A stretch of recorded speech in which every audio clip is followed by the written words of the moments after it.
Giggity. Connecting. Are we live yet? Yes, we are live.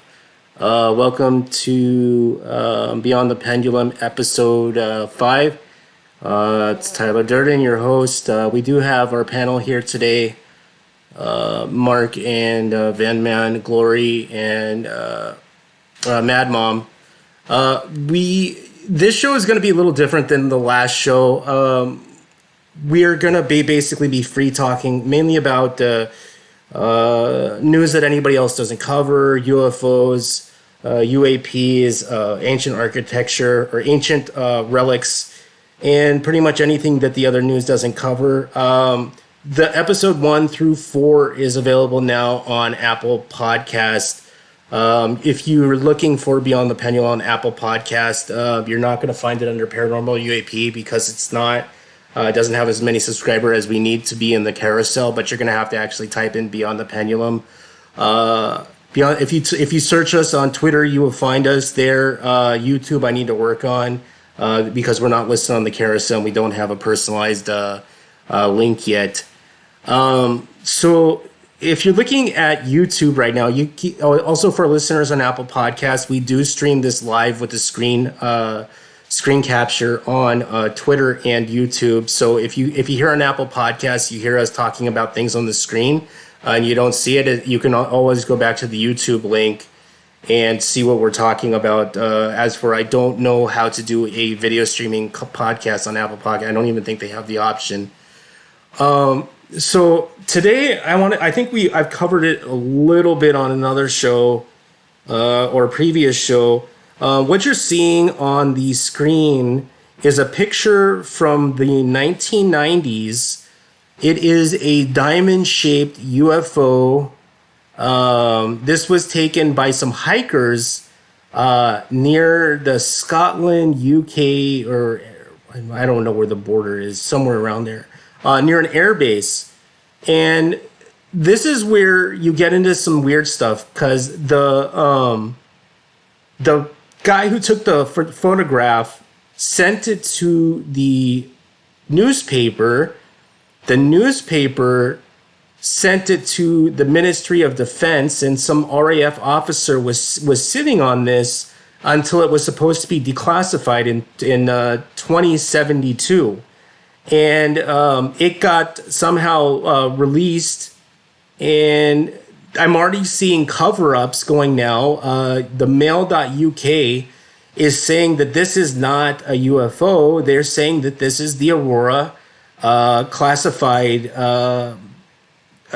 vehicle, which is not what it is. The Aurora vehicle was supposed to be some sort of drone and using, I think it was like a scramjet engine. And that is not what I'm seeing there. The diamond-shaped object is not the Aurora. And I can't say because I've seen the Aurora, but this thing has, on the pictures, has no observable propulsion system. And that is definitely not something that you would have if you were going to be flying something with moving parts. The wings are not shaped the right way, and that's not how we build airplanes in this world. I'm sorry. I don't know. Have you guys seen the photos that I posted in the Discord link? Anybody? Panel? Why is everyone being quiet? I don't know. I'm scrolling up. That's why. Oh, yeah. Let me upload the file. I couldn't get unmuted because I'm not on a computer and like. Oh, let me get it. Let me just. I have seen the photos. Yes. They're saying that this is the Aurora. Mail.uk is saying that this is a what do you call it? This is the Aurora experimental aircraft. I put in topics. God damn it. Yeah, I can see it. It's a little diamond-shaped thing. That is not that is not anything. Look at it. It doesn't even have any propulsion systems. I don't Yeah, know I have no clue how that thing is going. that we can see. yeah. So here I am, thinking, it's becoming, more obvious to me the more I'm delving, into my own personal journey into this. And I've been on kind of on the fence for a long time, but within the last few years, I've kind of like, on the ball about this, that this is a real phenomenon. We are getting visited by something or someone with some more advanced technology than us. It's all the theories that I've heard before. I've heard everything from time travelers to interdimensional species to off the world species.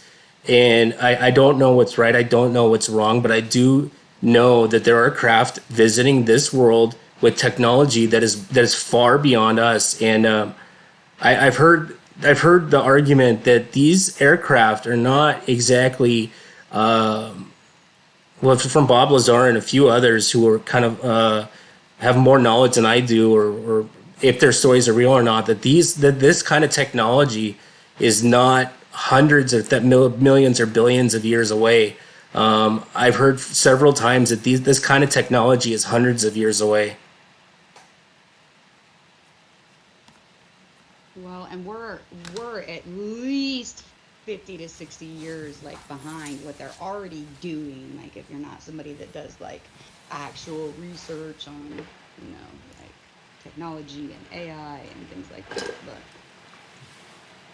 Yeah, but if you're talking about alien technology, I mean, what, yeah. 50 or 100 years, that's nothing, right? I mean, it could be a million years ahead or a billion years ahead. You're talking about the Yeah. universe. Like, we don't I know. mean, with regards to like the military or perhaps like the Chinese Israel joint task force on like technological innovation, we're probably, 50, 60 years at least behind like that plus the military. But regarding alien technology, we'll never know. I mean, yeah.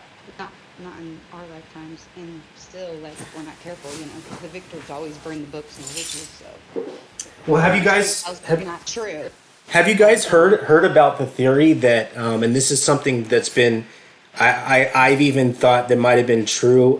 There's a lot of controversy in the history of the transistor and its creation, and there's been significantly almost damning evidence going all the way back down to the patents and the original transistor that was supposedly in a museum that doesn't exist. That the transistor was stolen technology from a crashed UFO, and I believe the transistor didn't exist until post Roswell. Before that, we were using tube amps. I don't know. There's I've been listening over and over and over again, like to like podcast after podcast after podcast, where they're talking about technology that we've recovered from some of these crafts that have been integrated into our society.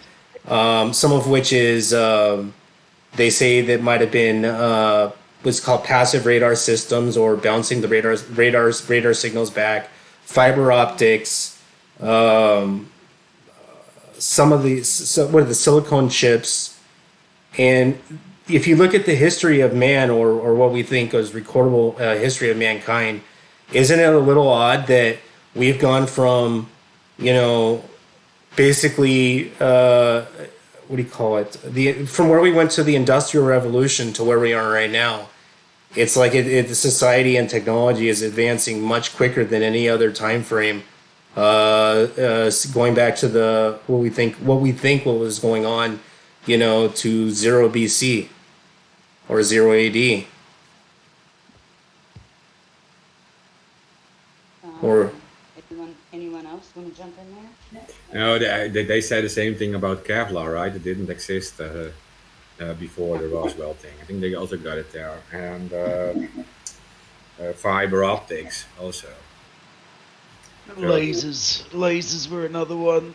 There were they came up several with those. groups that were told to come up or reverse engineer it, and several groups had several working prototypes, and none of them would come forward and take the claim that they were the sole inventor of it until one guy decided to step forward, and because the others all knew that it was reverse engineered, they didn't want to put their name to it, you know what I mean? Because they didn't invent it, they reversed engineered it. But one guy went rogue and went against them and said that he invented it, and the rest were all like, don't be a dickhead. Like, you know that you didn't invent it, that it was just a race between all of us to reverse engineer it, sort of thing. And yeah, that was his one and only invention ever. Yeah, well, with the fiber optics, it's pretty obvious because like it starts arriving in like early 50s, and there isn't really any use for it until like what 20, 25 years ago that they really start using it on a large scale. So yeah, why did they come up with it back then? You've heard about the officer that they what was it? It's not. It was this guy was working for like either the CIA or the army, and he. How did the story go? He was given a all of this like tech that they had recovered from the crash site from Roswell, and it was his job to give these kind of this kind of tech to researchers who were already close to coming through a breakthrough in this field, giving it to them and telling them to reverse engineer it and claim it as though they did it to not scare people with this kind of major leaps and advancements in technology. I studied the back end of like DARPA, for packets and radio, and where they were before they started coming up with the IP protocols. Like I'm even like skeptical about even the creation of what they were calling packet radio back in the day. That's like going from analog to completely digital, sending information over the radio in a digital form. Right.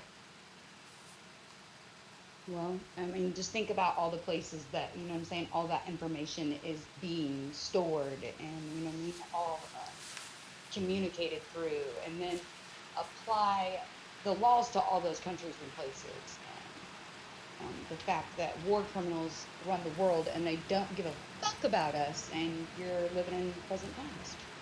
I put some declassified docs and stuff in the topics there that kind of go along with this. Just for anybody who wants to troll around. You guys have heard about the supposed crash that happened in Siberia, right? I did see something, but I didn't get a chance to check it out. Yeah, so it was believed like in the 1890s or close to 1900. Mm-hmm. There was a huge Tunguska. there was a huge explosion that could only been have done is there's background radiation much higher than it should be. They think that whatever crashed there was nuclear. The firestorms lasted for several weeks. Nobody could get anywhere near it because it seemed to be radiating firestorms from the object until it finally subsided several weeks later in Tunguska, a completely bloody remote area of Russia. How it hit the ground, apparently all the trees were all laying in the same direction, indicating a massive blast radius.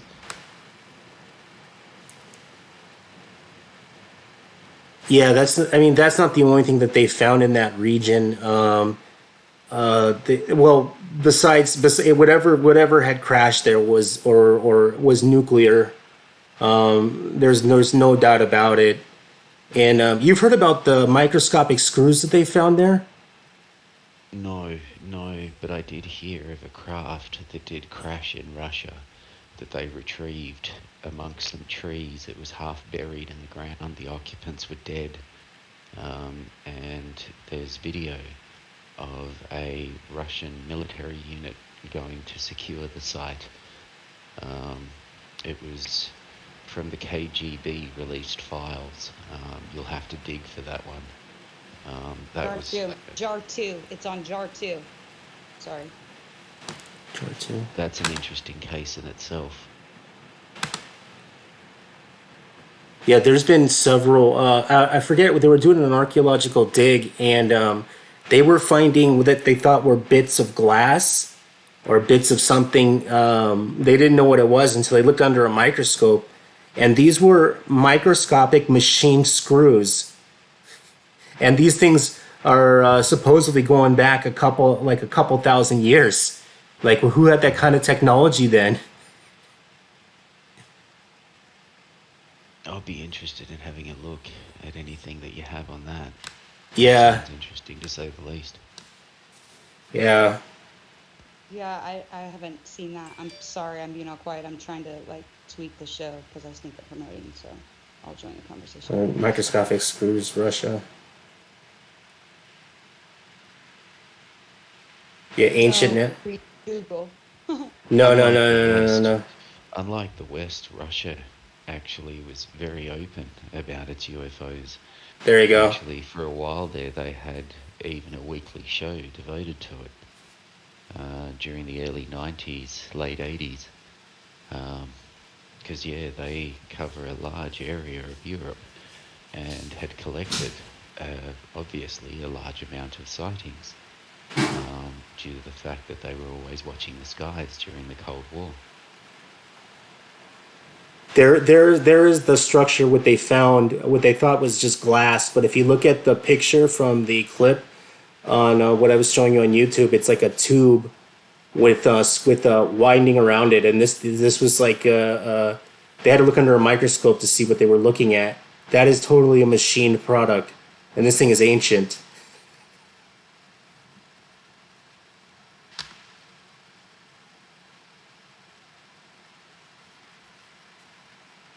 Okay, but I mean, boo, it's the freaking History Channel, Tyler, so that's like maybe got like a smidge of truth sprinkled in, like the QAnon psyop did or something, and the rest are lies. Guaranteed. Well, yeah, I mean, History Channel doesn't exactly have the greatest reputation for everything. You know, Not being I've an associate of the owners, like, yeah. I mean, I've always been a bit Take big. Go ahead. Take it with a grain of salt. Yeah. Do your own research. Well, like, I don't always agree with that guy from Ancient Aliens. I don't always agree with everything that he says. I love You his know, hair. yeah. I mean, is he onto something? Yes, but is everything aliens? I don't think so. He's No, onto and something. Some awesome hair care products. yeah. Yeah, and at the end of the day, like if you're, like trying to find something like on, you know what I mean, like I don't know, YouTube for free, that's not a decent podcast, like that's something clickable, I suppose. Like I'll, For a guy with great hair, though, he does pose some interesting questions. Others are ridiculous, but he does, amongst those ridiculous questions, he does pose some pretty interesting questions. Yeah, but you have to look into like who he actually is, right? I mean, he's he. eh, You had like this famous guy, Eric von Däniken, right? Who wrote that book of like Von vertical Daniken, astronauts, yeah, Von yeah. Däniken, yeah. And well, he got imprisoned for it initially. He was put in prison for like releasing that book, right? Eric von Däniken, and at some point he got very popular in his country, and he started his own amusement park, right? Literally, it's all about ancient aliens and this kind of stuff. Um, and the guy working there is that alien guy. First he worked at like the ticket, the little ticket thing. He was taking access tickets from people just sitting at the entrance. But he became more important in that park. So he's a good friend of Eric von Däniken, and who has a lot of knowledge about this. Obviously, a lot of stuff that isn't released either. Uh, yeah, so that's why I always find it interesting, because Eric von Däniken certainly had something to say, because he wasn't arrested for Like you can talk generic alien stuff. There's a lot of people talking about aliens. It's all funny and all. Some of it is a bit interesting, but this guy really had some knowledge that he shouldn't be that he shouldn't have put in a book. Otherwise, he would have been arrested. So yeah, it makes him more interesting and more legitimate. I think too. Just saying. Yeah, I mean, I do agree with him on some points. The ancient alien guy, that there is some sort of technology that ancient people had to machine stones that we are having even problems doing today. There's no doubt about that. Uh, but I don't. We can machine stones, or don't get me wrong, like these artisans did nothing but stone masonry. They were like their whole life was devoted to it. And when they'd work on a job, they'd work on it for years and years. So, Generation. it's not impossible. Like it can be explained, but there are other things that cannot be explained. And that's what I'm saying. Like some of his theories are a little bit ludicrous, others are spot on. And you've really got to sort of pay attention to see the really good questions amongst the silly ones. Yeah, at researcher. What's the name of that book, bro? What'd you just say the name was? The original one, I mean, most of the ancient alien guys come from the chariots of the god. I don't No, know. Marcus mentioned a book. No, but Chariots of the Gods is one of his books too. Definitely. That's also a book by Icon Daniken. It's with the sticky notes, so I I've might got not. that book actually in my collection. I Yeah, got a well, whole and his other bunch of famous old book is books from the 50s, 60s, 70s, and 80s UFO books that a friend of mine, she used to be interested in the subject, and she got married, had kids, and settled down, and sort of gave me all of her old books. And in Sweet. there was the Project Blue book by J. Allen Hynek, Chariots of the Gods. Um, there's heaps of old classics in there with heaps of information. That Blue Book one actually has a technical information sheet that they used to hand out to people that, sort of would have a sighting. They'd get them to fill out this technical information sheet for them to then file away and deny that they ever had. okay. But to answer your question, Mom, that other book is called "The Gods Were Astronauts." And here it's called a little bit different, but that's kind of like his famous book. He's some other I think books. I have that one in the collection as well. Yeah, that's That's like the really. best gift ever, dude. For real, like that's the best gift ever. Like a collection of old books from a friend. It doesn't get any better than that. Like hell yes. Yeah, well, I mean, like there's like 1,000 books published now, right? A lot of different writers about the same stuff, ancient alien stuff, but a lot of it can be found back in these books, which it's Yes. pretty old books, and then it's already says most of the stuff, like the Nazca lines and stuff, right? And Yeah. Ley lines, yeah. yeah, all that kind of stuff can all be found there. So that's what makes it interesting because someone has to be the first. And how did this person actually get all the information? By actually doing the real research.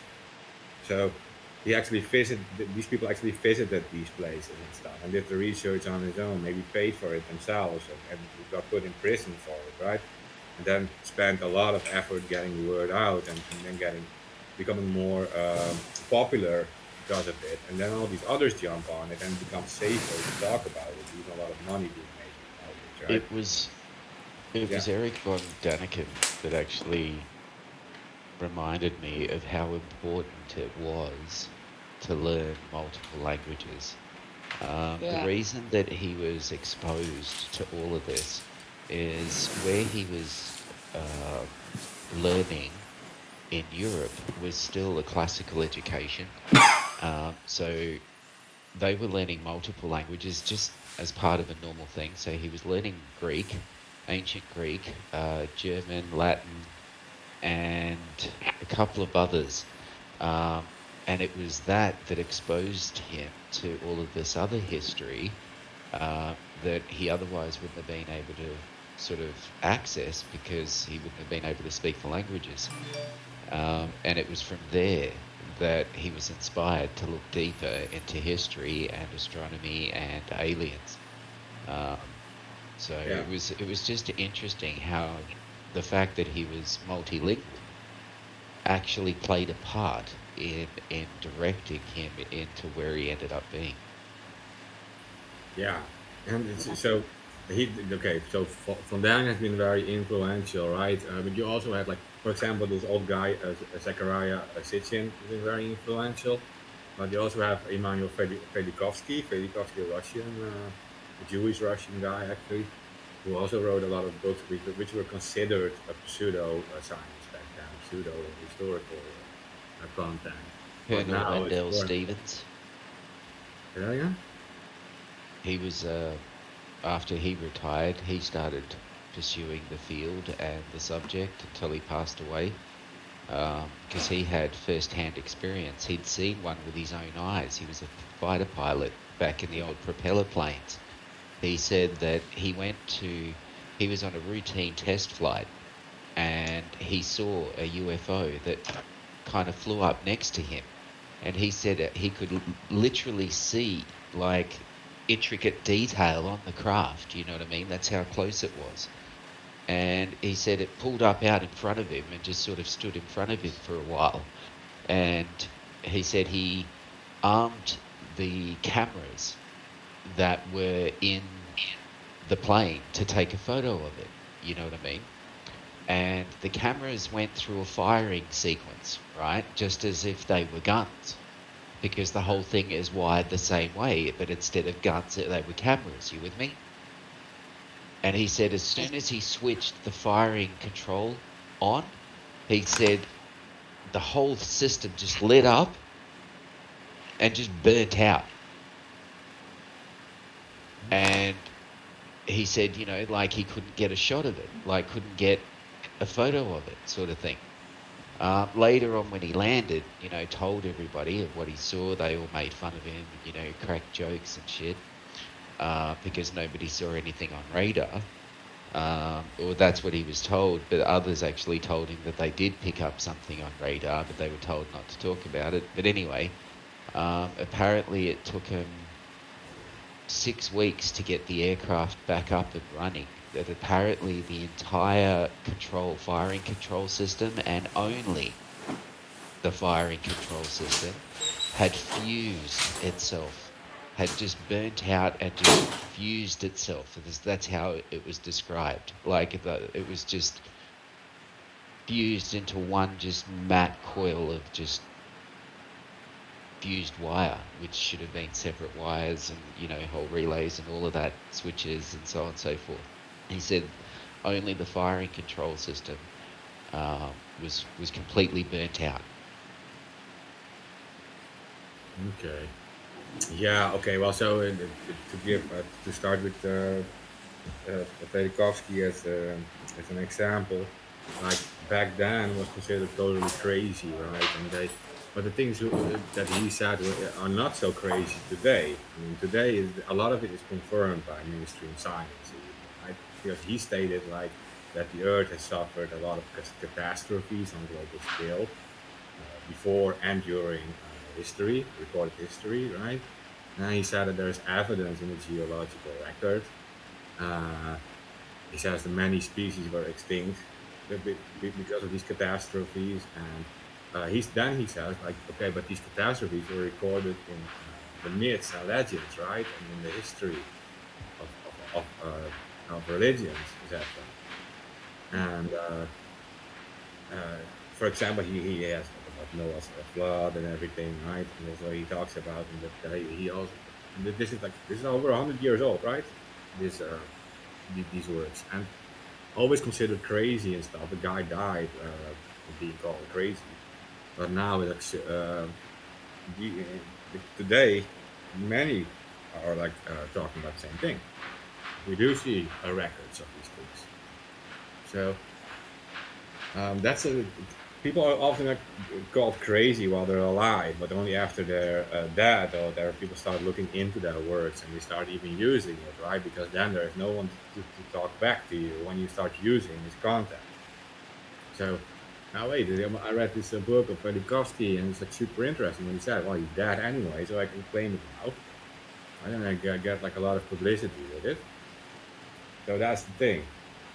But uh, but then you have Zechariah Sitchin who writes about the Sumerian works, right? Sumerian text. He gives his own interpretation of it. I mean, there's some debate if it's actually correct and everything. But he's one of like 8 people who can actually read these texts. And he also talks about these catastrophes, right? And visitors from above and everything. So and then he is also like being smeared as a crazy and whatever. But slowly, a lot of these theories and a lot of this content is being used, and even used by mainstream. I feel that's the thing. Now they start looking at like things like Gobekli Tepe or whatever. To actually say like this is in the mainstream. Like, well, what we know of history might not be exactly correct. Now it's like all possible to say these things. Neither the ancient scholars.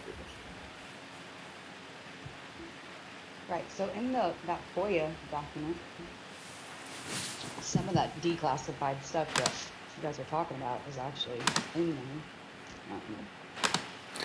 Yeah, I'm looking at it. The Freedom of Information Act. Mm-hmm. It's expensive though, so Yeah. Well, yeah, because they have to dig through old, not digital files from wherever. So yeah, I believe you do have to pay for a FOIA request. yeah. Well, And yeah, a and I fee mean, to get what you asked for. and they have to monetize it as a means to, discourage people from doing it more often. Yeah. Even though there's an agency set up specifically to make sure that we're keeping up with the amount of FOIA requests that we are behind on, some positive legislation that happened, I guess. Look, if you're going to be logical, I'm just not going to talk to you. Okay, well, I guess if I get too like Thorish or whatever, somebody will have to mute my mic. Listen, that's a these puppies. Oh, Can't go around making sense. I know we're not supposed to do that on their airwaves, right? The only problem is that it's not technically their airwaves because we don't consent to the corporation. So yeah. they're coming for your land, your kids, your jobs, you know what I'm saying? Your seeds, your water, your mind, all of that. It's not. That's where the new battle is. The Yeah. battle now is for the mind.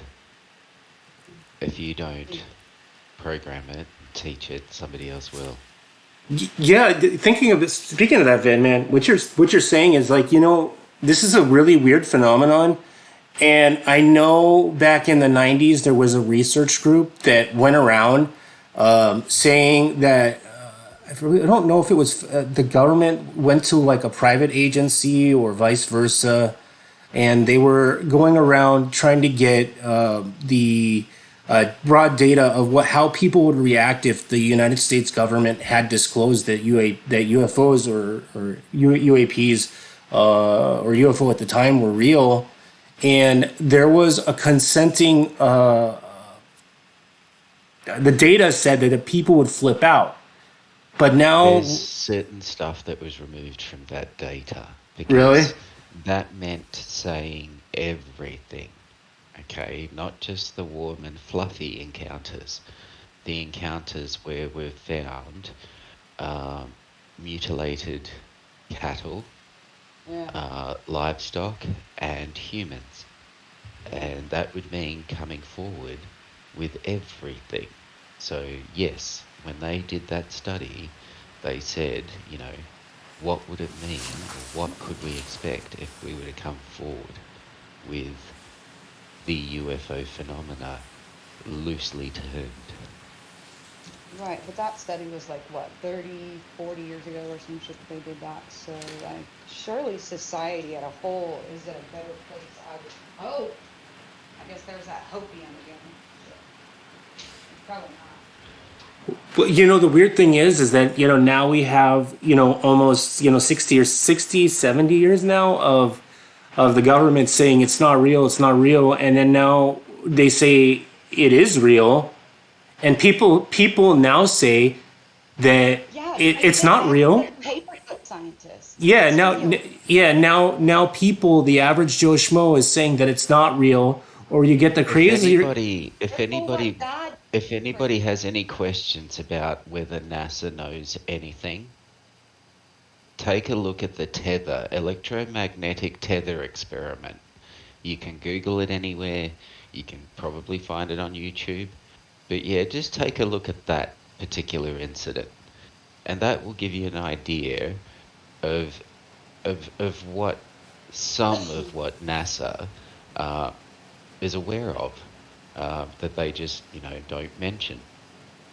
Okay, and then think about all these big tech corporations that are aware of these certain technologies that are traveling through the frequencies, or however you want to say that little bit, and they're selling all your data, and that's not good. Just saying. Oh, there might be a little delay going on here. Oh, I see what you're talking about. Yeah, yeah, man.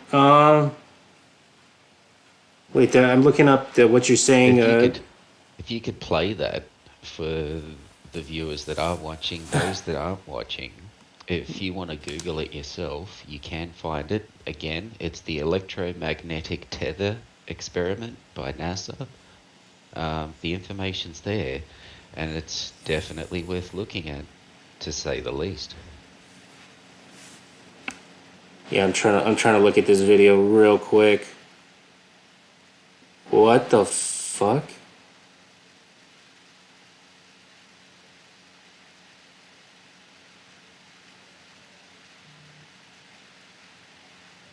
STS. That is bizarre. There's like this rod just flying in the middle of nowhere and then just darts off.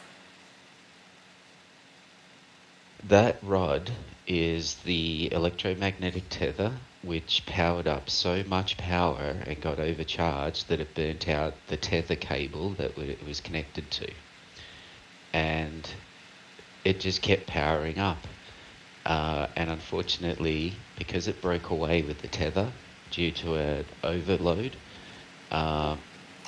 it drifted off into space, never to be seen again. But it still continued to power on.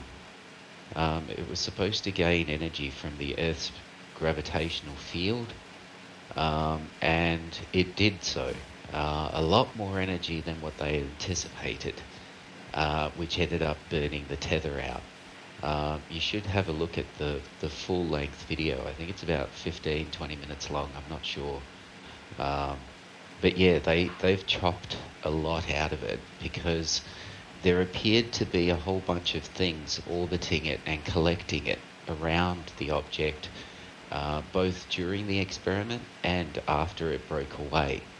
There seemed to be a whole mass of objects that seemed to just cluster around it, like as if they were amazed or amused by this particular experiment that we'd just carried out, and that had catastrophically failed, burning the thing out.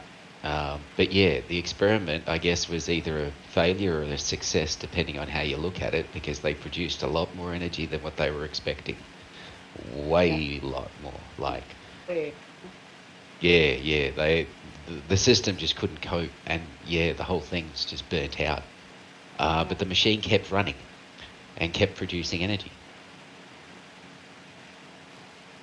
That is insane. Yeah, there's like hundreds of objects, and some of them are blinking. Yeah, bro. Like you weren't. I know that I said this on the show. I didn't even film it because I filmed it more than once. Because, like, I don't. You know what I'm saying? I'm targeted enough. So Yeah, these objects are oscillating and blinking. yeah. What the fuck? Oops, I said. I don't know if I can say that on Apple Podcasts, but that is insane. Yeah, I've never seen that video. Well, I mean, I think I've seen parts of this video. I didn't know that was related to a tether incident. I didn't either. So play the video because my phone's frozen. I can't Oh play yeah, it. maybe I can share it on. Oh god, let me put browser. No, cancel. Let's go to window, display capture. No. Capture method. Oh, It okay, won't. Yeah, it won't. too late. Yeah, it's gonna be. Let me see if I can do the browser. Image capture browser. I'd have to set. I'd have to think about it or try to do it ahead of time. It's yeah, forget Yeah, it. and the stream can see you working this all out. Yeah, yeah. Let me just end it. Remove it. Okay. Let's hide it. Seeing some nice OBS inception going on. Yeah. No way. Yeah. Oh, now our icons are having some fun. Sorry. Yeah, I should. If we were gonna do this ahead of time, I should have like thought about it. But no, that definitely is interesting. Um, also, Van Man, you shared some like videos, before the show about UFOs breaking up meteors. Is he here? Yeah, that was the Russian incident in Russia. Um, the date of that again? Oh God, 15th. that wasn't the. I know about the piano incident, or not the piano sized one. I've heard of that one before. You put it in the chat. February the 15th, 2013. Yeah, that's insane. Basically UFO just flies by a meteorite, destroys it in half. Well, it actually, if you watch the video, the UFO smashes through the meteorite. So it's actually traveling faster than the meteorite to be able to do that, to be able to catch up to it and smash through it, and then continue going through the meteorite and continue on like as if nothing happened. Now, the official story is that the meteorite broke up between 22 and 19,000 feet above the ground, and that it did this because of the friction of it entering the Earth's atmosphere, which is why a meteorite bursts into a fireball. It's that friction of the high speed entering the Earth's atmosphere that creates that heat and burning.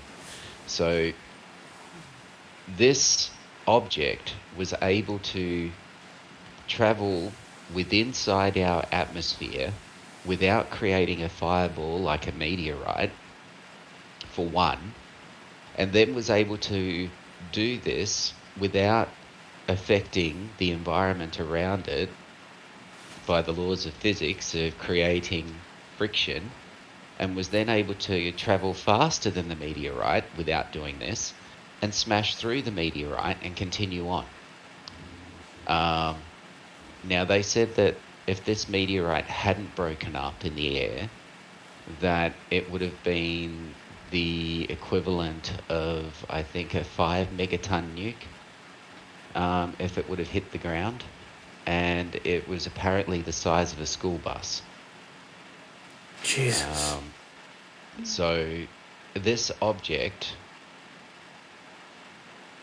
smashed through a meteorite, and diverted a massive catastrophe, allowing only small bits and pieces of it to rain down to the ground instead of a massive, huge school bus-sized chunk. Now, there were three objects that were viewed that day, all shot on the same day, because there's another video from a different location within the same city during the same day, during the same incident, that shows two other objects just hovering around, just sitting there, just watching and observing, other than the one that actually smashed through the meteorite. So there were multiple unidentified objects in the sky that day. Now, that meteorite apparently had caught us off guard. That was the excuse that was given, is that it came from the sun side, so the sun was shining towards us, so we couldn't see it, and that it surprised us and just happened to land over Russia. Interesting thing to note is that we track and look for incoming objects constantly, and we have technology to be able to predict where and when they're going to hit. So if we hypothetically found some meteorite that was going to hit Russia, and we knew that for sure, would the government tell Russia, or would they just say, oh, we didn't know anything about it? It was on the blind side. You know, the sun was shining in our eyes. We couldn't see what was coming towards us, and blah, blah, blah, blah, blah.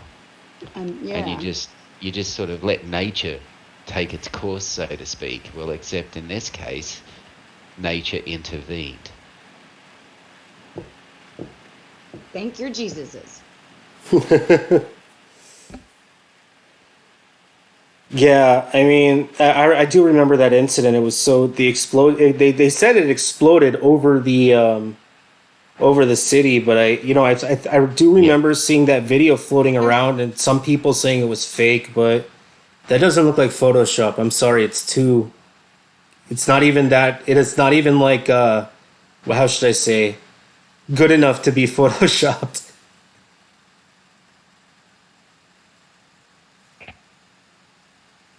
I guess if you're technologically savvy enough, you could probably follow it back to, you know what I'm saying, where it came online, but that's a different conversation. Those two popped up at around the same time from two separate sources within the city. I don't doubt that they're doing it. I mean, fuck, Elon Musk is now launching, you know what I'm saying, his space tech or whatever in incoming comets too, like he just did like a couple years ago. My take on the subject of unidentified flying objects and aliens and so on and so forth is the universe is teeming with life, or we're the only life on the universe. One of these is false and the other is true, and I'm leaning with the universe is teeming with life. Secondly, on Earth here, we have both good and bad people, you know what I mean? Like different ideologies and so on and so forth. I would say that as it is above, as is below, if you get my drift. There's good and bad up there as well. We just, stay true to heart sort of thing. Know what you stand for and stand by it. Know why. I believe it's real, and I do believe that these things are coming from. I don't think that they're. They might be. There might be. I'm not totally throwing off the whole interdimensional thing, but that's another thing altogether. Yeah, because of the whole skin. Because you got to understand, if there is something from another dimension here, right? It's not from this dimension. It has nothing to gain by ensuring this dimension's success, hypothetically. So for all intents and purposes, it could be completely, negative to everything within our dimension, hypothetically. The only reason I I don't. mean, Yeah, think go of ahead. it this way: if we open up a dimensional portal, right? There's no telling what We is on already the other do. side, If we do, we did right? do that. And We it's did one of do that. those things where if we enter a dimension which is mostly full of antimatter, Mm-hmm. like in our universe, there's more matter than antimatter in the balance out. In another dimension, the balance out may have balanced out that there's more antimatter than matter. Do you have any idea what that would do to us if we were to enter that dimension? We would What? well, it would negate itself and would cause like a nuclear explosion. Yeah, Instant. like a gigantic, like black hole. Yeah, like yeah, pretty much It that. would not be good. Oh God. And you go in thinking, oh, I'm going to explore this awesome new realm, like not realizing that as soon as you enter the other side, you're going to go into Well, like a I Kill mean, yourself thermonuclear with most your own explosion. rifle and die. I mean, most conditions in this universe aren't suitable for human life. So I wouldn't like to imagine the things that would happen to our bodies should we enter another one that has an Indeed. even worse balance of matter and antimatter. Yeah, the only I reason think a big I don't throw out the interdimensional thing is because of the weird stuff that's going on at Skinwalker Ranch. You know, that's the only reason I don't throw that the whole theory out because Well, there what is about something weird going on wormholes there. too, though? Yeah, there's Haven't something weird scientists going on in found the Missouri existence too. of wormholes already? Huh? Wormholes. Well, that's kind of what they think is there because they've been experimenting there. Even Bob Bigelow, dumped millions of dollars into research there, and even they have a new TV show called Skinwalker Ranch. Where they're above this anomaly and they're noticing that there's something invisible that is distorting the light, distorting gravity, has its own power source. I mean, if a wormhole was there, it would probably be invisible. Not Dark. not Are we yeah. talking about dark matter? No, the Skinwalker Ranch. There is a lot of weird phenomenon that's been going on there ever Because since the place. Yeah, dark matter seems to bend light around the what appears to be empty space, and the only thing that can actually bend light or create a magnetic field strong enough to be able to bend light is matter, a huge amount of mass. Yet this is empty space. So we don't understand what's actually causing this gravitational lensing, considering that there's nothing there. Like the entire area that we're looking through is empty. I don't know if that helps. Yeah. Okay, but okay. So with the wormhole in this case, they mean a portal from here to like a place completely like in somewhere on the other side of the universe, right? So, but Einstein said like you need so much power, that you need more power than a star can deliver, right? So, Yeah. Don't um, collect, right? You'll nuke yourself. yeah, but there are some things that you can because you have to think completely out of the box because for what I said before, like you don't have to talk about a few hundred years of more advanced technology. It could be a billion years more advanced. So you have to think completely out of the box, and that means like, what if you can convert matter to energy, right? And you can transport energy instead of matter, and then when you have a device here that can like change you back from energy into matter, or actually put the energy into something that exists here, like say like a monkey or something, right? Then you have a solution to that. You don't need like to transport a human in our state, right? You don't have to transport a human weighing 200 pounds, for example. You have to, right? You can transport something that weighs I nothing. couldn't even begin to comprehend of what that would take. I mean, converting matter into energy is one thing, but then Yeah. converting energy back into matter is another thing all entirely again, Yeah. let Okay. alone Turn in the this complex camera up. I human guess. Wait. form. Okay. Okay. It's Okay. So just then look mind at it blowing from to me. that side. Okay, but then you can look at it from that perspective, right? It's very difficult to convert an entire human commander, but you can perhaps upload the entire thoughts, all of the thoughts, all the memories, and everything. I'm not saying it's impossible. I'm just saying, just trying to think about it just does my head in.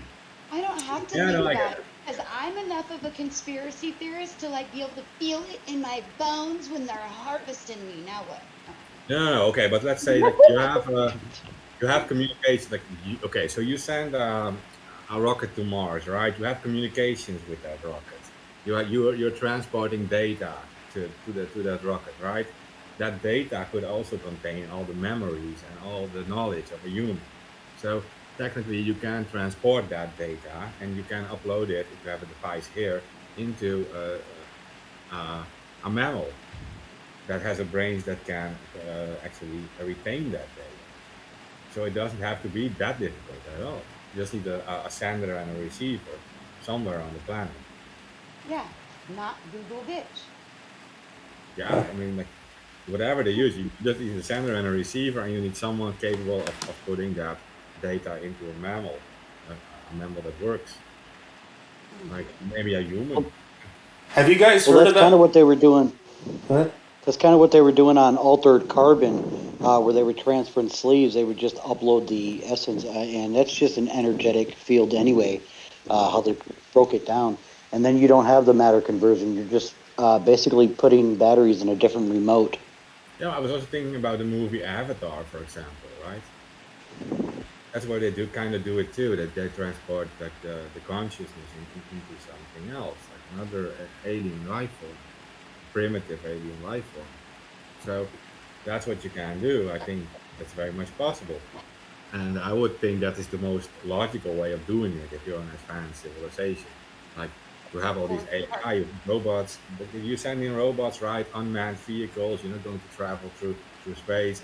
You have very a humanly looking AI. It looks perfectly like a human because, of course, you have advanced computers, which are biological computers, not computers made of metals.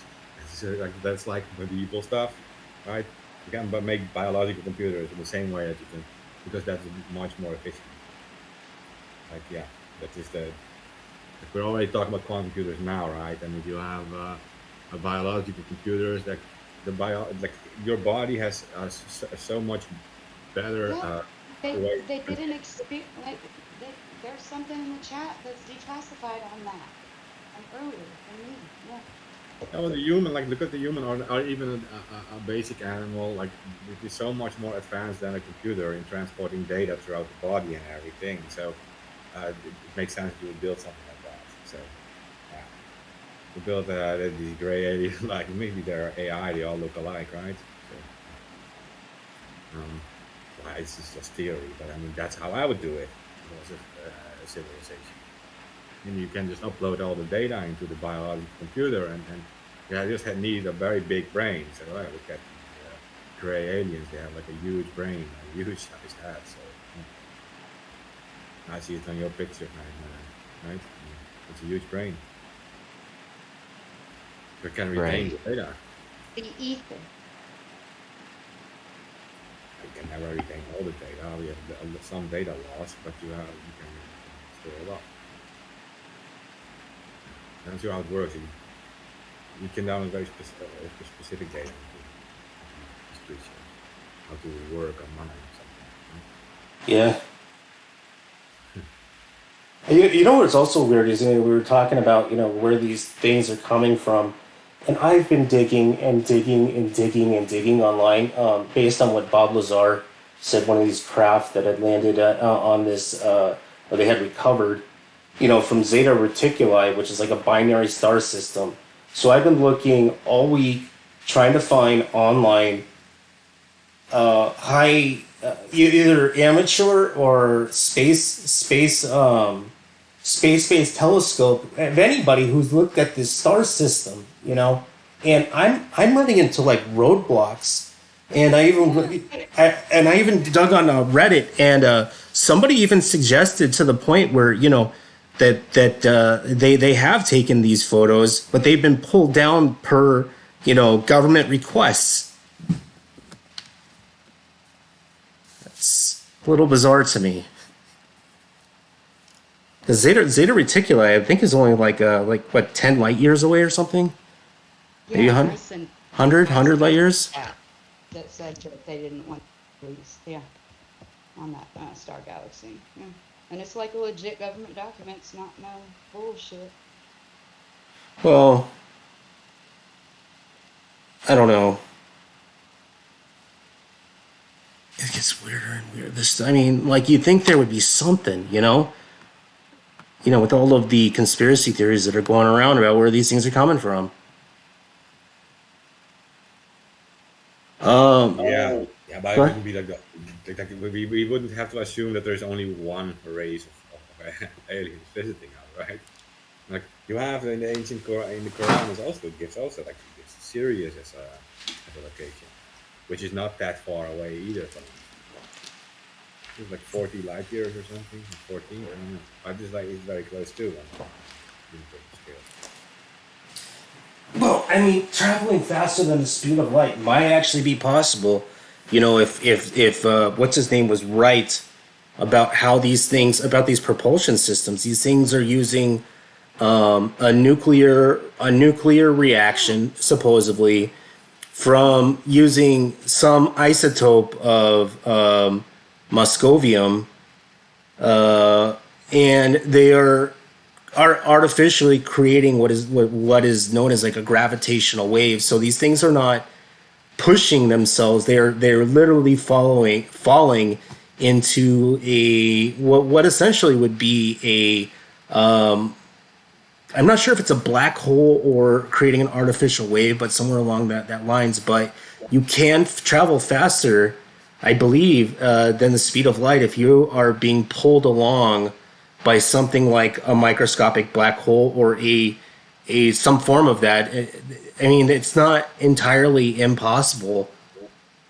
No, but also in this case, again, like we are limited by our own imagination again, because we are like saying like, okay, so we have to travel as fast as light, or otherwise we will just die because we don't live long enough, right? But we are thinking the lifespan of 80 years. But what if these alien life forms can live at 8,000 years? Because they are way more advanced. They have like maybe they have multiple planets, and they live on all these different planets, and they live thousands and thousands of years. They don't even have to travel the speed of light if they use like giant ships, right? Like moon-sized objects, right? And they have their own. They can sustain life in these ships. Maybe they actually use things that look like a moon, It's right? just Like above the large Magellanic Cloud. I'm trying to locate it. Um, bear with me. now, but if you look at NASA, for example, already has ideas how to make a spacecraft, tiny spacecraft that travel like one fourth the speed of light, right? Uh, Yeah. so that's not the speed of light, but it's one fourth already. So, and then you're talking about life forms that might be thousands or 10,000 years ahead of us. They are, of course, they have maybe also spaceships that go like 99% the speed of light. So then you don't travel the speed of light because it's the fastest thing, but you do 99%. And what if you live thousands of years? It would be very easy to travel to those stars. That's the thing. And, and then I'm not even talking about the whole data concept, that you can also send in data and convert it here. And you only have to visit the place once, or you have to visit the Earth once in your billions of years of existence, put in a receiver, and for the rest of the time you can just send in stuff. Oh, like a Stargate kind of like phenomenon thing. I get. There's a lot of if you look at the ancient, I believe it's in Peru, and these or Bolivia, and they have this like what is it called? There is a carving inside of a stone sheet that's in the shape of like a person, and they believe that their god would put this device, step into that carving where it is, and would go wherever the hell he was from, back and forth, kind of like what you're saying, like a Stargate. Yeah, yeah. So and then you're transporting matter, yeah. And like I said, you can also transport just data. I mean, it pretty much looks a high bandwidth modem, right? And transport it. But yeah, Stargate, yeah, something like that. I mean, why not? Yeah, And I maybe was.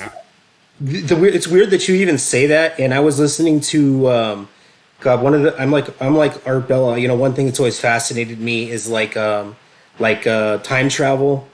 And I don't know if the technology is real. And he was saying the same thing along those lines. This was coming from a quantum physics professor.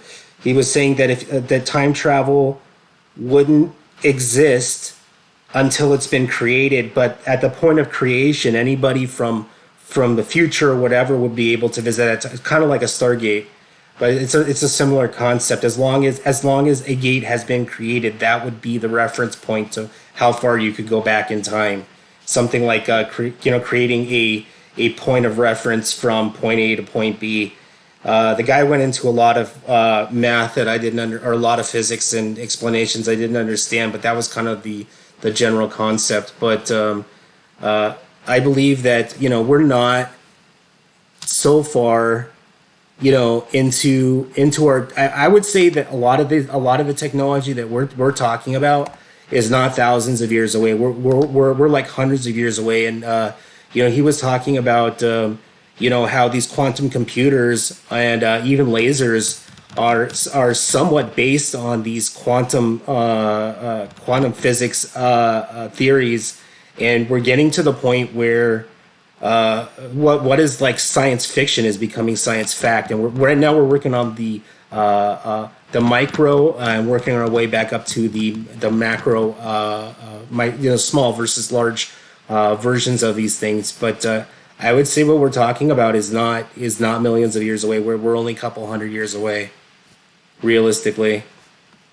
And and I'm sure that nothing has to do with the fact that, you know what I'm saying, the human experiment just fucking made it worse with their whole little word we're not supposed to say because we all know it's a bioweapon. So Oh yeah, yeah. You can't say that word online anymore, like without getting a I ban. know, I know, yeah, I know. Van man, you know what I'm talking about. Yeah, yeah. I got a whole month Twitter jail not that long ago. I didn't even spell it right. Speaking. Sorry. Yeah, yeah. The 5 letter word we can't say on YouTube. You can't even mention it without getting a ban. I won't mention it. Yeah, it automatically pushes your account into medical whatever, and Yep. you can't even say it. It's Yep. not even it's Yep. not even worth it, and it's not. I mean it is. I mean, in all general concept, all I believe all information is relevant, whether it's real or not.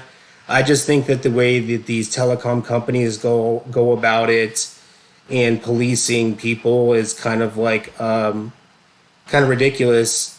Um, Speaking of which, and this is kind of like off the wall, but a lot of that, what do you call it, close encounters of like the third kind, where, like where they have the Zimbabwe incident where thousands of school children were in recess, and then all these aliens had landed, and we're talking to the children like telepathically, and there was like over 300 people that had witnessed this event, and the aliens were saying some stuff about how we're destroying the world, and concepts that we think that are policing us, are money and governments.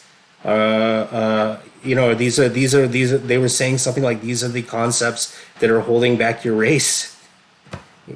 I know. I know all of these things. Yeah. Like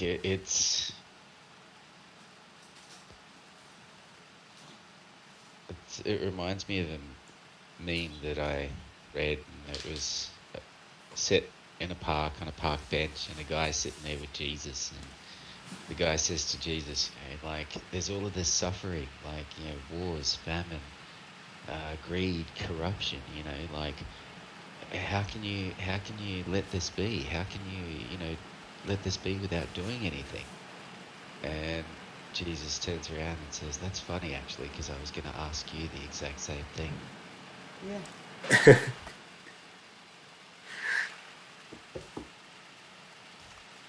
That's right. That's what humanity has lost sight of in large, most of it for profit at people's expense. So.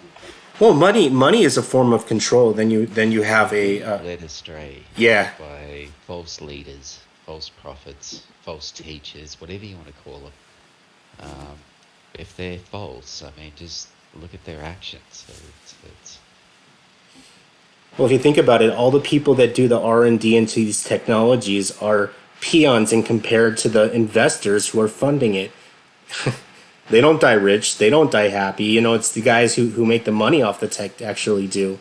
And it's usually not the guys working on the R&D on all of the stuff that, we have today. So, But we still need the good people inside the agencies that control that information to stand up, just like you and well, there's the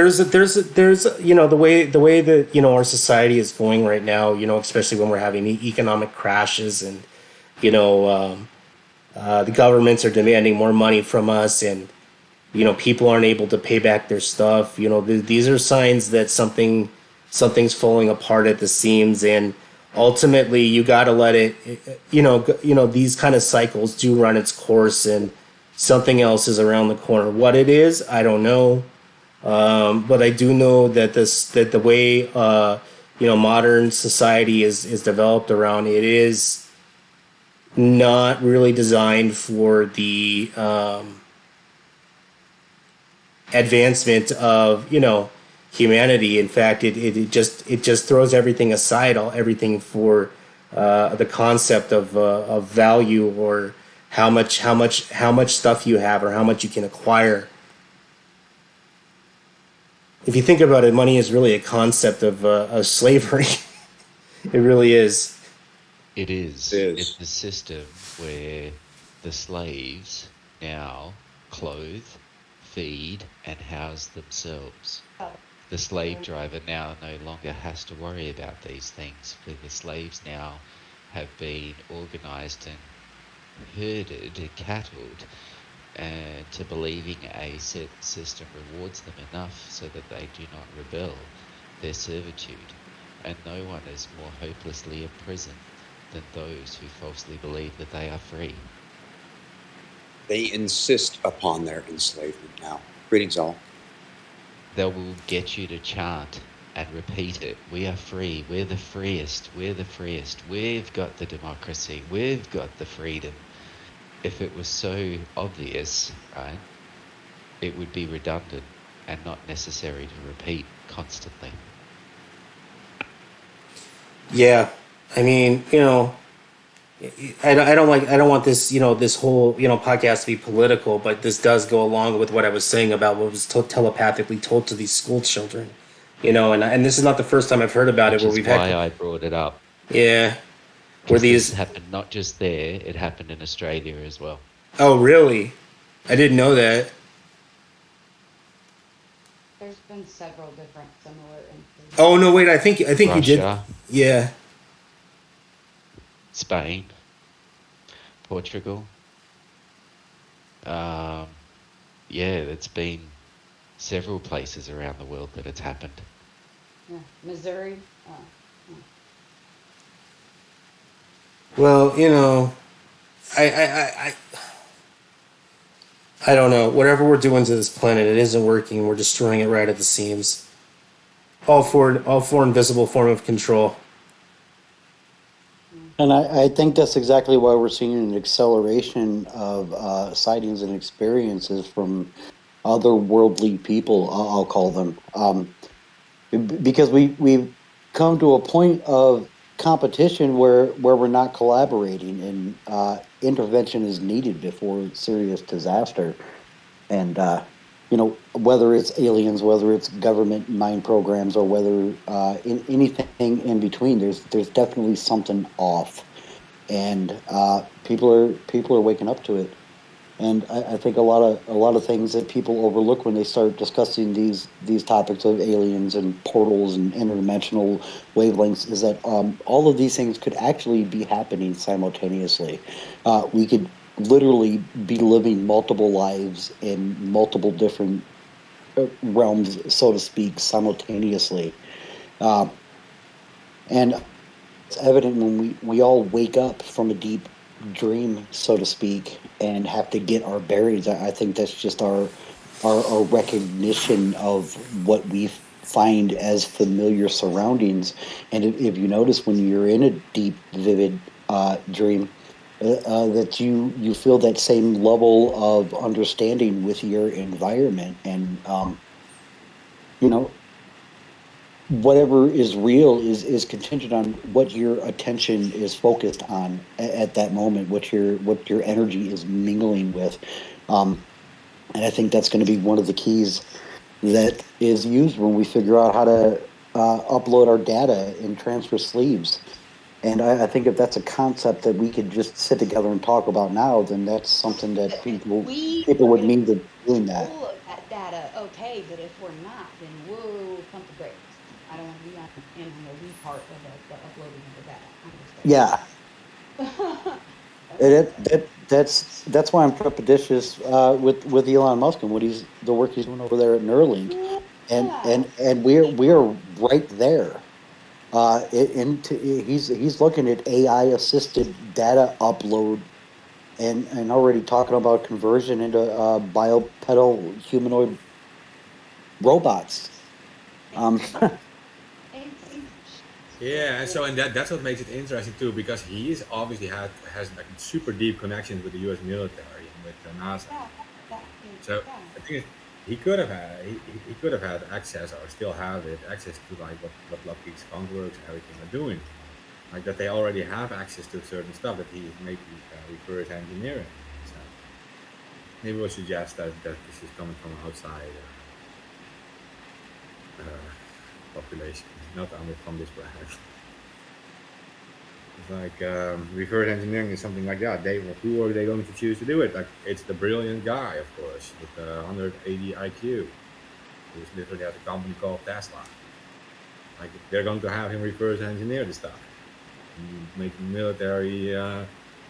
Industrial complex. What's the rest of They it, gotta Dory Jones? they gotta Does it go break to it up because you risk one person finding out too much. So you give him only a small fraction, and you get a different guy, a different Of company to course. do another little piece. So you break it up and compartmentalize, so no one has a full idea or a full picture of what is actually being developed. Okay, and also, why would you give it to guys like Elon Musk or perhaps that Amazon guy, right? Because they have so much money they can't even be bribed. Well, they You have can't something bribe them. you want, which is a commercialized space program. Yeah. And it's a lot cheaper for him to do it for you, and then you run your space shuttle program, which is now, well, needs to be overhauled if it's going to be brought back. That's one thing. Yeah, well, man, this is why I believe that he is like the perfect person to share this information with, like because of the money thing. Like you have the military backup, you have whatever you need, and knowledge-wise, uh, you have so much money that you can never spend it, so you can't be bribed in that sense. So the information is safe. You get like you can use it, whatever, develop all these things for them. They're the perfect persons to do it with. And that guy, that Amazon guy too. They're the obvious person. Bezos. I don't like They, Bezos. I really don't. I mean, if I had to choose a billionaire, I'd probably choose Elon over Bezos. Sorry. Between Bezos and Elon, you've got robotics and space, two things that, when combined, will give you everything you need to set up an operation or a launch pad on the moon. Oh, but yeah. Bob Bigelow invested into space tech too. He wants to put he's already been investing in those space capsules that they just automatically assemble themselves on the moon. He did a lot of R&D. I believe he sold the plans to NASA. So Bob Bigelow is another billionaire in the space race. Because hypothetically, you can do a lot of construction Yeah. on the moon using VR, remote control, you know what I mean? And operate the droids from down here with, what, a second delay between here and the moon? Yeah. Okay. So Bezos is an expert in distribution, right, and setting up a lot of industry and distribution. So you're obviously going to use him to colonize uh, with industry, like a body like the moon, right? And and Elon Musk is expert a researcher with new technology. So that's going to be the explorer. Like they have their roles made up for them. Like their roles are already assigned based First on what thing they did I'd on the be planet. interested on the moon is collecting all of the meteorite samples and looking for new materials, new minerals, new elements, you know what I mean? Because certain elements can only form when astrological bodies collide. That's the only way that they can come into existence. And I'm kind of curious at what other elements are sitting there lying, waiting to be discovered at these impact craters from these. I mean, who knows where these rocks came from? How long that they've been sitting there? You know what I mean? Like, what are they comprised of? All of this is just like the moon's just waiting to be picked for all of its asteroids.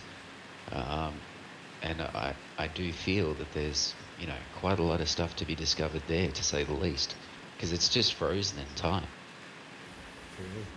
Hey Tyler, I mean Yeah. you mentioned the whole Stargate thing, right? I mean, did you ever watch that series? Yeah, I watched it all the way up until like the last few series where they went to like Stargate Atlantis, then I stopped watching it. Okay, okay. So I watched it too, right? And then at the start of these seasons, you have a militarized Stargate team, right? They travel, and it's all military controlling it. But there is some episodes later on where they actually move into this whole commercial control of Stargate travel and everything. And this is kind of an old series already, maybe 25 years old. Um, the first episodes, and you already see it. They're already like using like this whole predictive programming thing. Oh, where they're Because trying to lay us into the tech because they already have it. yeah, I guess so. Yeah, I guess that's it. Yeah. Yeah, the reverse engineering you have, they show a lot of things, and also, but also like at some point in that series, they do switch to like more commercial. That it becomes commercial.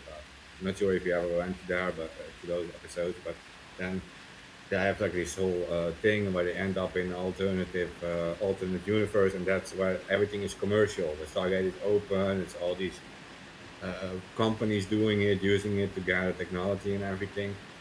Um, which is kind of like, and then you also see how much more advanced it is because of that. Like the whole society is super advanced because it's commercial companies doing it, and that kind of made me think of it when we talk about like Elon Musk and Jeff Bezos. It's like it's not so advanced when the military controls it, but then when the companies take over and it becomes like public, everyone invests in it. It goes super fast. It becomes a really big thing. The space travel.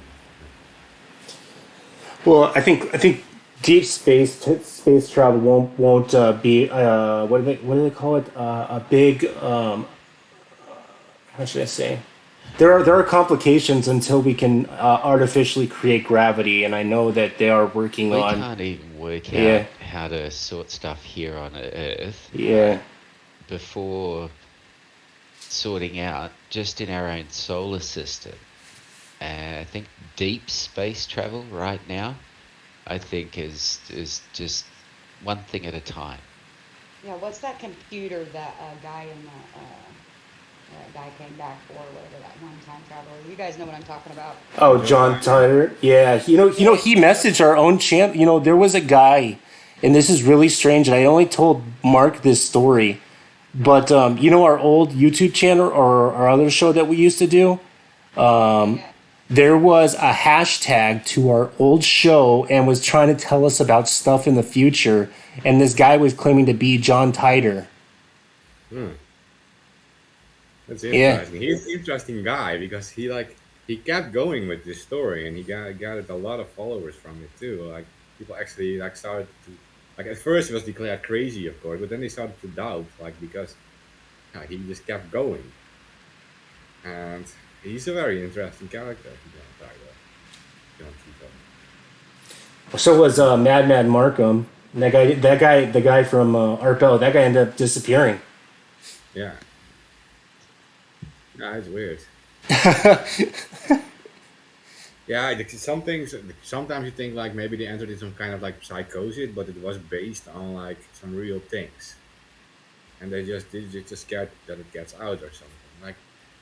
Imagine like you witness an actual alien in your life, right? And that's the only thing you witnessed, and no one believes you and everything. And then at some point you start like making up. You start remembering it differently too. Like yeah, you sleep and then you dream about it, right? And your dreams start mixing with reality and everything. And then you start like making up all these stories around it. And but the actual fact is you did see that fucking alien, right? Yeah. As a real alien. So that's kind of the thing. And like also like with the Tito guy, like yeah, I'm not sure if he actually is a time traveler, but maybe he actually did witness time travel or something, or he was involved in some weird research. And yeah, I don't know, but it's very possible that it's like, because it makes you crazy when you actually witness something that's completely out of this reality. Like it puts you in some kind of like shock phase.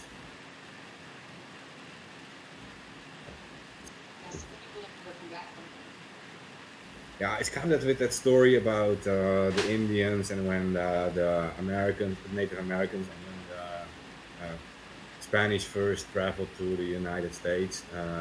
That because these Native Americans never saw ships before, that they literally couldn't see these ships when they were like looking at the water because it was so different from what they knew. So the one guy always kept walking through the shores and always kept looking at it, and at some point he saw those ships, right? And then he ran to his tribe and he said like there's all these ships on the horizon and there's all these weird things going on, and then because they trusted him they also started seeing those ships, but they couldn't see them because they were like outside of their reality. They couldn't, their brains couldn't process it. It's kind of a myth story. I'm not sure it's true, but that's kind of like it.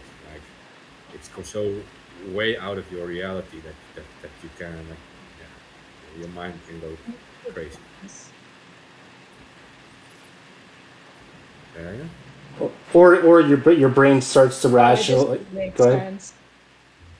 Another effect that happens to people when these weird stuff starts happening to them is their brain starts to rationalize why it's there, and so more and more the human psyche tries to argue away what you have seen. If it's something out of the norm or bizarre, it's a normal coping mechanism.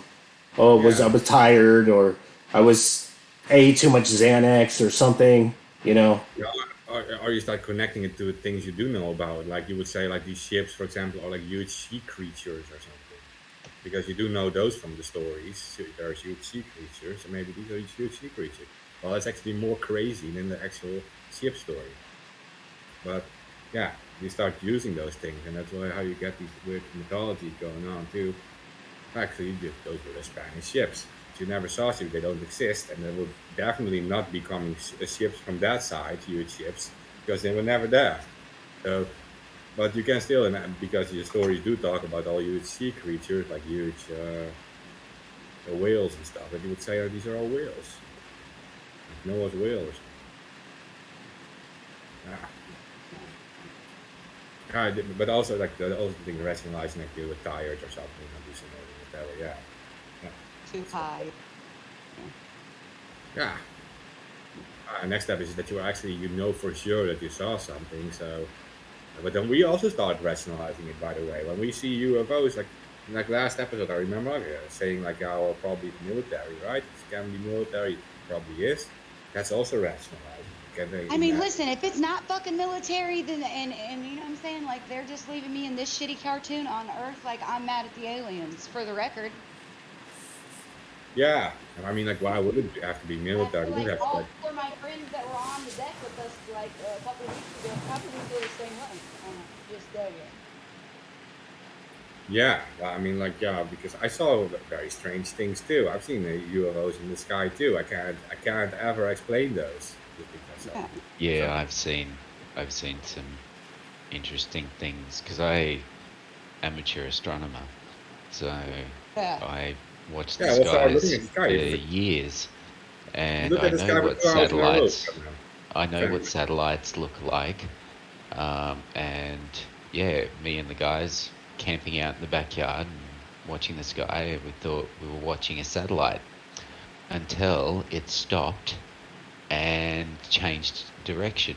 Exactly. That's what I also Um, exactly. That's impossible. Because Satellites do not do that. They cannot no. do that. The amount of gas that it takes for it to drift into an orbit, which is why they, you know, use drifting into orbit and out of different orbits to move them instead of just stop.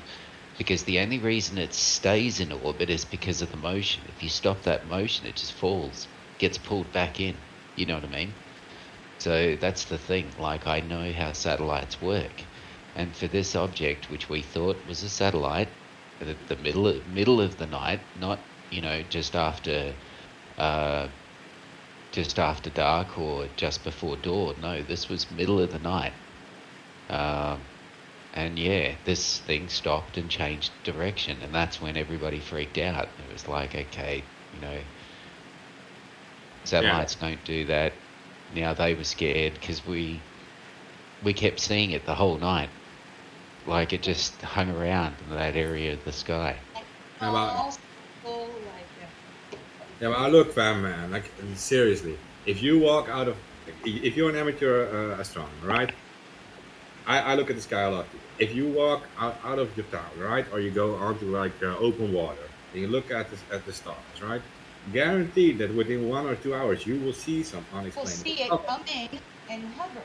Yeah. You will see unexplainable stuff already. Like Yeah. there is so much going on, and seriously, those satellites and that's Yeah. certainly turning around. I've seen those too, and I can't ever explain those. I always thought like maybe they're drones. I start rationalizing it. Maybe they're super high airplanes. I don't know, but definitely Right. you see it with your own eyes. I mean, you can't explain it. And it's exactly what Fan Man said. I've seen those too, and you have to walk out of town. You know, you have to walk out of town for it because like in here, like there's a lot of lights going on. You don't see it. You don't see it. It's in the sky. You don't see it. So, too much. Light Yeah, pollution. you have to go to where it's super I'll dark and film then it for wait you like tonight. 20 minutes, because then you have to wait like 20 minutes for your eyes to adjust, and then yeah. And then if like someone drives by with their car lights, then it ruins the whole thing. Well, I got this like concrete bridge, just like low water in the country, so like I just lay there and watch them come in sometimes, Mm. But yeah, car lights suck because with them come bugs. Yeah, I can't catch them on my camera. That's the problem. Like I'm a protest photographer. I can catch anything on camera, but these lights, it always fails for me. Like I The can't one find thing it. I've wanted to get is a good night vision camera with night vision infrared mode, because there's certain things that it picks up that it's just difficult for the normal cameras to pick up, and even your eyes to pick up. Well, Um, I've also wanted to get one of those, especially with the ones with the filters, where you can get even yes, the more narrow band infrared, and I've also worked yes. with ultraviolet, low end ultraviolet. There's one other one. It's about 10 grand, and it's specifically for heat, Oh, thermal imaging. Yeah, FLIR, yeah. So if you could get like a combination of all three, you're set. You know what I mean? Because you've got the full spectrum of what's available to us at the moment. Just a good broad spectrum. It's got to be in there somewhere. Well, It you it have has to be. they do have a FLIR add-on that you can put onto your phone. It's some with an iPhone, but I've known people that have bought them and said it's you might as well just drop the money for the real thing. It's just Yeah, not worth that's what it. I'm thinking. That's what I'm thinking as well. Is maybe not the 10 grand, and this was a few years ago as well, and it only did it in television format, which was 640 by 400. Yeah. Um, and yeah, no, I want a little bit greater resolution. I'm gonna have a look and see what's available at the moment, as in, like camera gear, because I want all of those spectrums in the one camera if I can. If not, I'll just do it the old-fashioned way and just have them all pointing the same way and I take had three a different images of the same thing. I had there was a, I forget where, when I used to have the full spectrum camera. I just don't, it wasn't a video camera, it was just like a camera, and I don't remember who I bought it from. You would get some interesting effects, but I don't know if they make it because it was like custom, like one of these small companies that Probably make do. The Internet of Body is real. They probably what? do.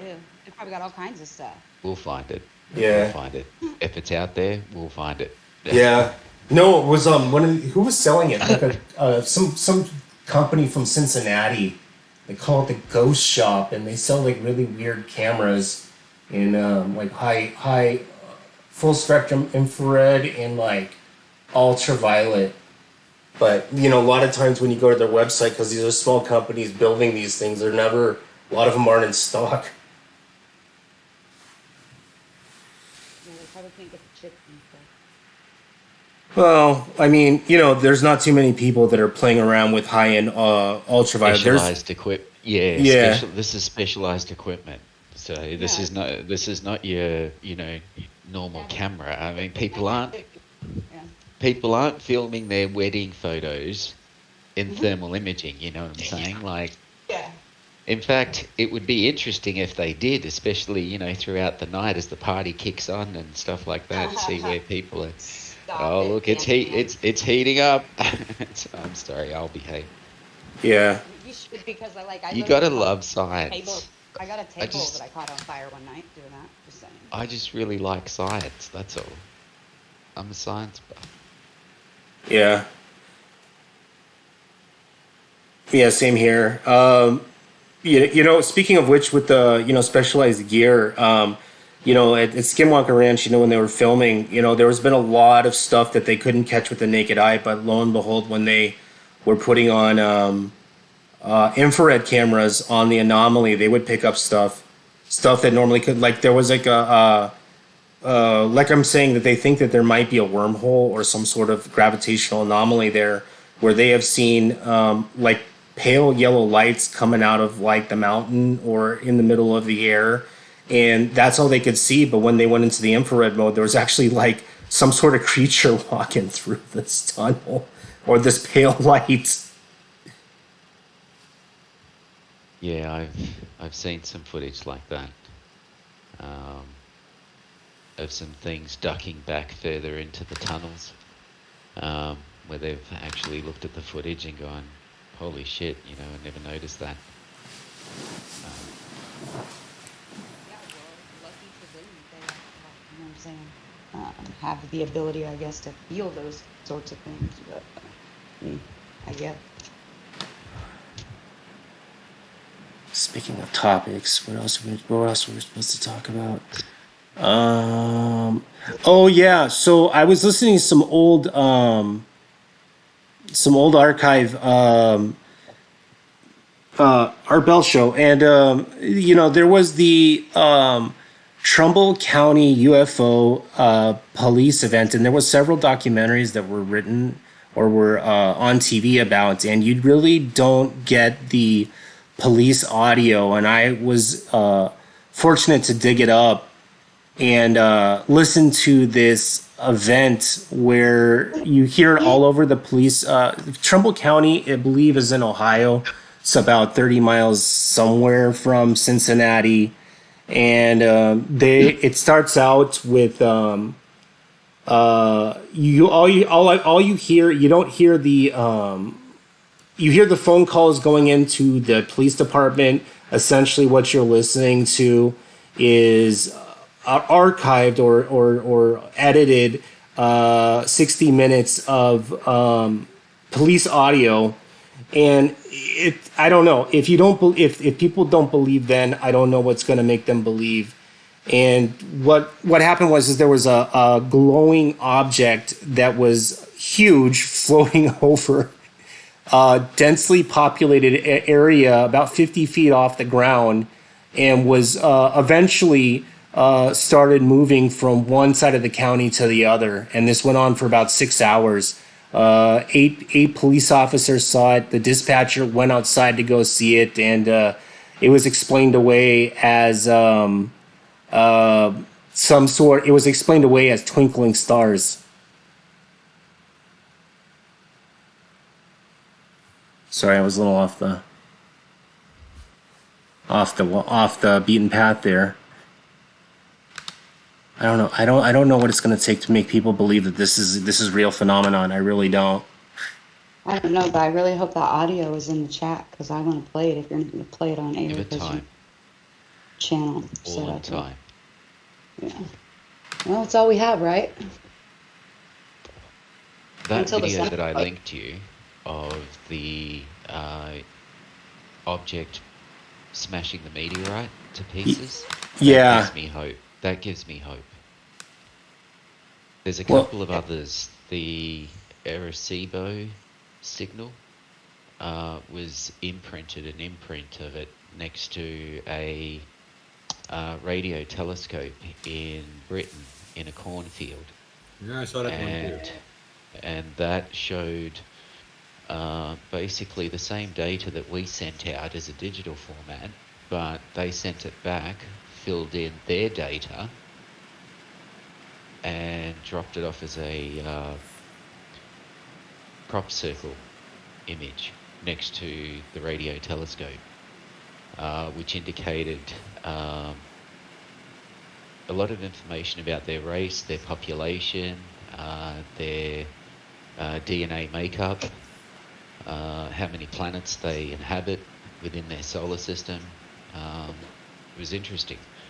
I think a week or a month later, another picture appeared, which appeared to show an alien face holding a circle disc, like a CD. Oh, I see that. And on it was a whole bunch of lines indicating binary. And when the message was deciphered, it was interesting to what it was saying.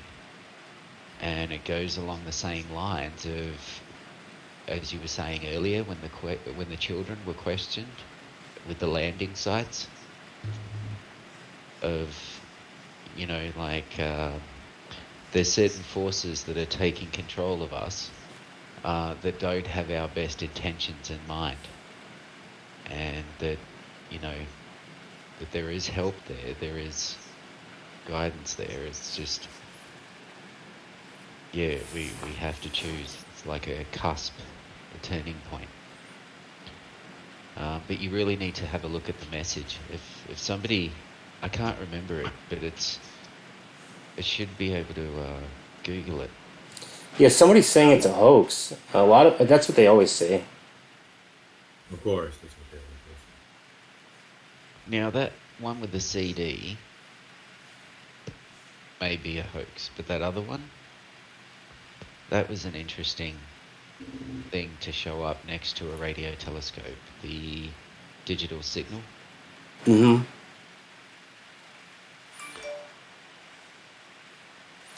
That's crazy. And it showed that instead of radio, they use microwave. Is that what that's supposed to be? The signal, the antenna array.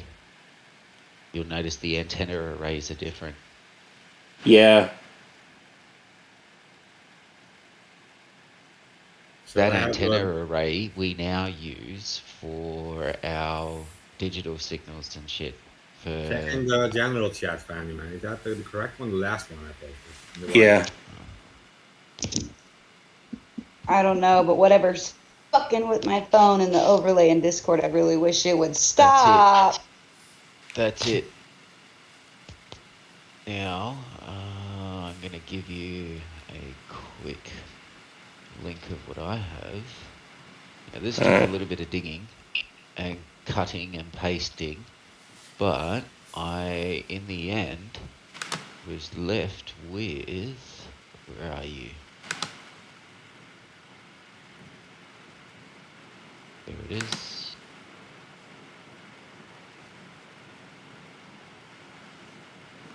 With the information. Oh shit. Let me put that in the I'll be right back. I gotta put this Okay. fucking problem. But that information, that picture on the side, I had to change. So it sort of shifted a little. But you get a basic understanding of the breakdown. Yeah, I'm trying to put it into the video. And that signal at the bottom of the alien one is what we use. If you have a look at the antenna array on a microchip on a digital phone, you'll see that it resembles that pattern in the antenna array configuration. Wow. Also, you have to think about this. Okay, so it took 28 years to get an answer, apparently. But they fired that message, a destination, at a thing called Messier 13, the Great Hercules Cluster, and it's located 25,000 light years away in the constellation of Hercules. So it took 28 years. I don't Let's argue understand. that it took 14 years to reach it or something. 14 years back or something. I do have a video of a massive orb of what it appears, I don't know if I've linked it or not, of a massive orb parked next to the sun, what appears to be siphoning off plasma from the sun. And it was there for about 2 or 3 days. I can't remember. NASA recorded it on its solar observatory. They have this like the police. They have this camera that constantly watches the sun in high resolution, and this is what it picked up while it was watching it. And it sat there siphoning plasma from the sun for a few days, like right next to it. It was bigger than a planet. And then it just took off at high speed. Yeah, I do remember seeing that. I do remember people saying that that was fake too. You know, it doesn't. If it was faked, Yeah. why, when you go to the exact date, the exact time, the plasma coil of what it was feeding on is still there, but the orb has been digitally airbrushed out? Yeah.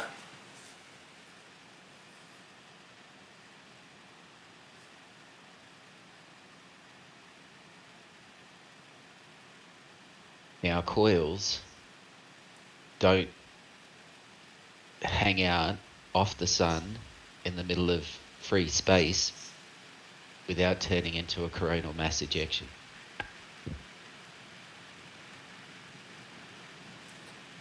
Well, I mean, if you were nuclear powered, I could think of a dozen ways why you would want to collect energy like that.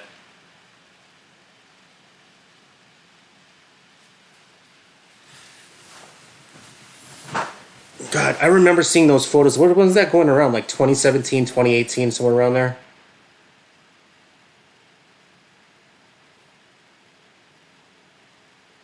I remember watching YouTube videos from this lady. A bunch of people were saying was just out of her mind, but she was able to capture with her telescope many different things fueling off the sun. And she was, I don't remember her name, and I tried to look her up just the other day again, and I don't know if she just took everything down or if she's been wiped black off the internet. But she was reporting almost daily and zooming in at several things, just using the sun, kind of like a intergalactic gas station. Um, and this was a year and a half ago, maybe. What? They didn't. No, I'm muted now. I think. Okay, nice. Yeah, I You think. you are not muted, Mad Mom. We can hear you. Yeah. Oh, sorry guys. That's twice now. It's okay. Yeah, you muted yourself for That was like a more minute. like 3 words. Don't worry. I'm gonna do a full restart. F it.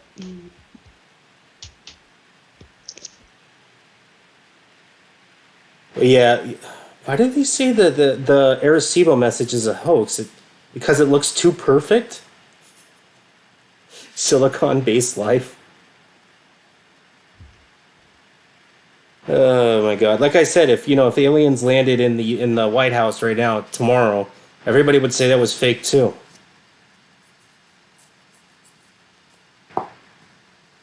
And What do at you the reckon same fact time, checkers would say? Yeah. yeah, our government said that we were being attacked by aliens, everybody would believe it, even if nothing exploded. I just think it's very weird, like with this Arecibo thing that they're saying like, oh, it can't be real because it's too perfect. But you're Yeah. sending a scientific message, so you want an exact scientific message back, which is actually supposed to be perfect. So I don't get it. It's kind of weird. And because it's science, right? It has to be. It's either right or it's wrong. So, yeah. Or it's Weren't a we little bit of supposed to both. trust the science? Is Oh that? wait, Do you mean science or science? I don't know. I don't know. I don't know what we're supposed to trust anymore. I mean, science, in some people's perspective, has turned into a dogmatic religion that you do not question. That's the whole point about science. It's malleable, and we always find new theories that throw stuff in the Well, it's trash. supposed to be. It's supposed to be malleable. It's supposed to be looked at. It's supposed to be questioned. That's the whole fucking point of science, is to ask goddamn questions. I mean, am I Yeah. tripping? Did I take all the acid and like left everybody with none, and I'm just having a really good time in my own little world, or I think people just need to change their perspective of everything. Nowadays, just not be going crazy out of these sightings and thinking like, ah, everything's supposed to be fake and this can't happen. You have to think like there are millions and millions of UFO sightings and very strange things going on, and only one of them has to be real. That's also how you can look at it. Like if only one of them is real, it means you have confirmed alien life visiting. let's look at what we know of extremophiles, for instance. Do you guys know what, I'm sure you know Yeah, what well, extremophiles are. that's a really No. good point too. It's a really good point too. Like if you compare like the worst environment on on this planet, and that still has life on it, and then you compare it to other planets like Mars, right? There are plenty of places on Mars where it's uh, where it's more sustainable, more life sustainable than the worst places on Earth that still have life, right? Yeah. Agreed. Hydrothermal vents, for instance. Enceladus and Europa, for instance, are two moons that hold, apparently, from what we know so far, without landing anything there, but these moons hold a massive ice crust on the outside with a massive underwater, like under ice ocean underneath, with what appears to have hydrothermal vents. And from what we know on Earth, hydrothermal vents, even with no sunlight, still has the ability to harbour life due to the minerals and deposits of aminos and complex organisms and bacteria that breed and change the environment.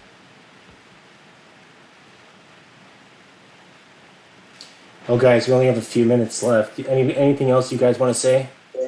I think the fan man is right about that. Like at least on things like Europa, like Moon Europa, you can expect like to be huge plants there. And I think there's even evidence for it because there have been these geysers and these things spraying a methane and whatever into the universe. So But if we they've can been catching find that. life or complex organisms, even bacteria, even a shellfish, even a microbe, right, on a moon, that opens up the box for a whole different other perspectives. We're going to have to, reassess. Well, at Mars too, there's even a methane map. You can see like where there's like increased methane in the summer and everything. You can just look at it if you use public, and you can see that there is a huge methane presence there. And methane that's one of the things that proves or is at least evidence that there is some kind of life there, plant life or whatever. And why wouldn't that be like below the soil? Why wouldn't that be like worms and all these things? And this is the thing, I'm not talking about humanoids coming up and shaking our hand, you know what I mean? At best, I'm thinking something like an octopus or a cuttlefish, maybe, you know what I mean? Like, that's really getting your hopes up. Yeah, I'm well, expecting something just basic algae, maybe, or, you know, just something, bacteria or something, anything. well, have you seen that picture from Mars, that crab creature?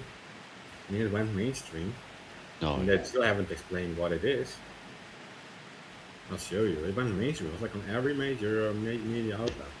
It was like a Do crab. I mean, I'm not a mainstream media outlet watcher, but I didn't hear the crab story. And I like real quick before we got to end the show.